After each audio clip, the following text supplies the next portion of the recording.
নমস্কার, আমি অনুষ্কা একটা গুরুত্বপূর্ণ বিষয় নিয়ে কথা বলতে চলে এলাম। আমরা সবাই বাড়িতে রান্নার কাজে গ্যাস ব্যবহার করে থাকি।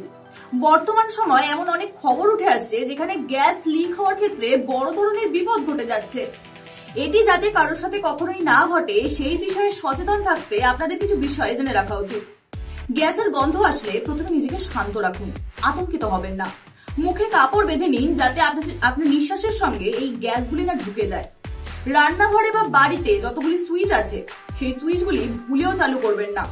রান্নাঘর এবং ঘরের জানলা দরজাগুলি খুলে দিন যাতে করে এই ঘরের মধ্যে আটকে থাকা গ্যাসগুলি বেরিয়ে যেতে পারে।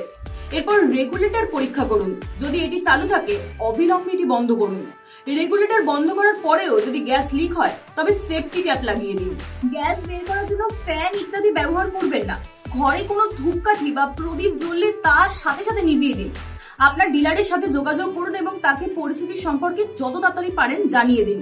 আতঙ্কিত হবেন না, মনে রাখবেন ঠান্ডা মাথায় এই পদক্ষেপগুলো অনুসরণ করতে হবে।